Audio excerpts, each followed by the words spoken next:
New ইয়র্কে বসে enforcement ডাইরেক্টরকে তুলোধনা করলেন অভিষেক বন্দ্যোপাধ্যায়। এক টুইট বার্তায় তিনি লিখলেন, ইডির মামলায় সাজার হার অত্যন্ত কম। টুইট বার্তায় ইডিকে অযোগ্য, মূল্যহীন বললেন অভিষেক বন্দ্যোপাধ্যায়। মানুষের করের টাকা এদের জন্য ব্যয় হচ্ছে। দুর্ভাগ্যজনক যে রাজনৈতিক স্বার্থে এটা ব্যবহার হচ্ছে।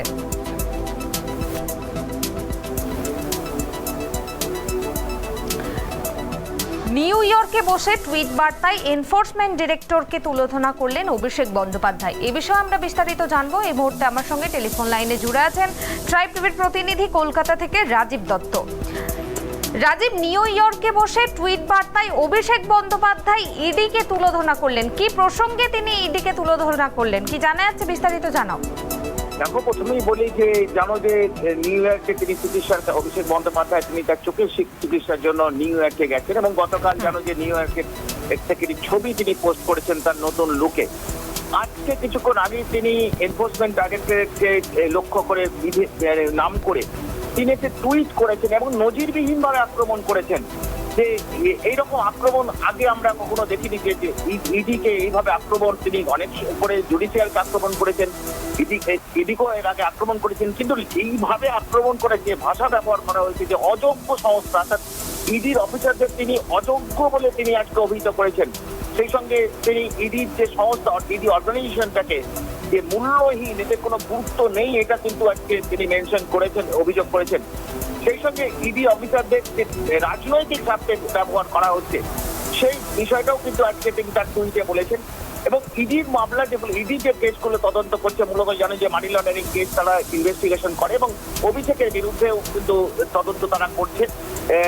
গরু পাচার, কয়লা পাচার এবং সেই সঙ্গে দুর্নীতির যে অভিযোগ হয়েছে, শিক্ষক নিয়োগ দুর্নীতির যে অভিযোগ হয়েছে, সেই অভিযোগগুলো কিন্তু সবই কিন্তু ইডি করছে।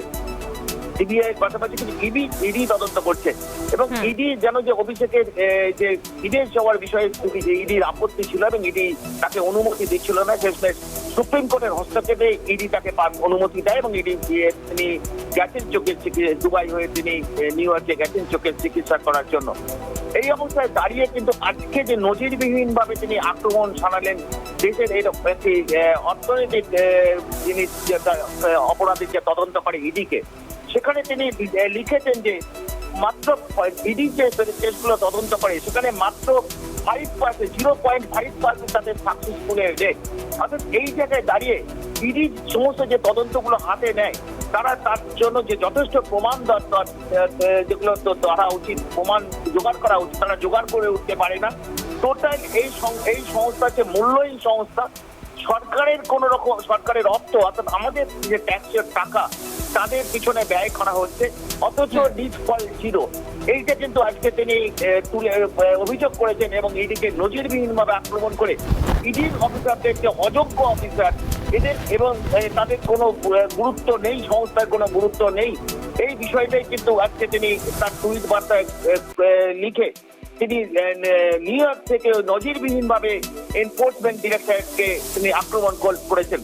যে এনফোর্সমেন্ট ডিরেক্টর তাকে বারবার তার স্ত্রী রুচিরা বন্দ্যোপাধ্যায়কেও বিদেশ যেতে বারবার বাধা দিয়েছেন। জানো যে রুচিরা বন্দ্যোপাধ্যায়ের বিরুদ্ধে ওয়ারেন্ট নোটিশ ছিল, লুকআউট নোটিশ ছিল এবং যার জন্য যখনই রুচিরা বন্দ্যোপাধ্যায় তিনি বিদেশ যেতে চেয়েছেন তখনই কিন্তু এয়ারপোর্টে তাকে বাধা দেওয়া হয়েছে এবং তিনি ফিরে আসতে বাধ্য হয়েছেন। কিন্তু অভিষেক বন্দ্যোপাধ্যায়কে ইডি বারবার সমন পাঠিয়েছে, দিল্লিতেও তাকে জিজ্ঞাসাবাদ করা হয়েছে। এই নিয়ে দেশের সর্বোচ্চ আদালত, কলকাতা হাইকোর্টের পাশাপাশি দেশের সর্বোচ্চ আদালতও মামলা চলছে। ইডি একদম তাকে অনুমতি দিচ্ছিল না, কারণ বিদেশে যাওয়ার অনুমতি দিচ্ছিলেন, যার জন্য ইডিকে কিন্তু সুপ্রিম কোর্টের প্রশ্নের মুখে পড়তে হয়। তো শেষমেশ সুপ্রিম কোর্টের হস্তক্ষেপে তিনি বিদেশ যান এবং চিকিৎসা করাতে যান, চোখে নিউ ইয়র্কে চিকিৎসা করাতে যান এবং সেখান থেকে কিন্তু আজকে তীব্র আক্রমণ শানালেন ইডিকে, যে ইডির কোনো মতো সংস্থা যার কোনো মূল্য নেই, তিনি একটা অযোগ্য অফিসার রয়েছে এবং এই সংস্থার মাধ্যমে কিন্তু বারবার এই সংস্থার বিরুদ্ধে অভিযোগ করেছেন মুখ্যমন্ত্রী মমতা বন্দ্যোপাধ্যায়, অভিযোগ করেছেন দেশের বিরোধী নেতা, বিভিন্ন দলের তরফ থেকে অভিযোগ করা হয়েছে যে বিজেপি সরকার নিজেদের রাজনৈতিক স্বার্থে ইডিকে ব্যবহার করছে। যখনই কোনো রাজনৈতিক বিরোধী দলকে তারা নিজেদের বসে আনতে পারছে না, তখনই ইডি বা সিবিআই কে ব্যবহার করছে। আর এই অভিযোগ কিন্তু অভিষেক বন্দ্যোপাধ্যায় আগেও করেছেন, কিন্তু আজকে যেভাবে তিনি টুইট বার্তায় অভিযোগ করলেন যে ইডি অফিসারদের অযোগ্যতা নিয়ে তিনি প্রশ্ন করে দিলেন, যেটা অবশ্যই একটা গুরুত্বপূর্ণ বিষয়। যখন একজন সাংসদ, শুধু সাংসদ নয়, যে দেশের একজন অন্যতম জনপ্রতিনিধি যে অভিষেক বন্দ্যোপাধ্যায়, যার বিরুদ্ধে তদন্ত করছে ইডি, সেই ইডিকেই কিন্তু আজকে তিনি যোগ্যতা নিয়ে তিনি প্রশ্ন তুলে দিলেন। ধন্যবাদ রাজীব।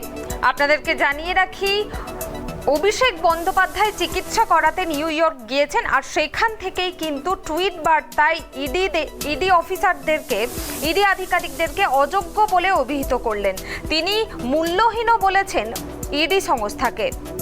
ইডিকে রাজনৈতিক স্বার্থে ব্যবহার করা হচ্ছে বলে অভিযোগ করেছেন তিনি। ইডি তাকে প্রথমে দেশের বাইরে যাওয়ার অনুমতি দেয়নি, যদিও পরে সুপ্রিম কোর্টের নির্দেশে তিনি চিকিৎসা করাতে নিউ ইয়র্ক গিয়েছেন এবং সেখান থেকেই কিন্তু ইডিকে তুলোধনা করলেন টুইট বার্তায়।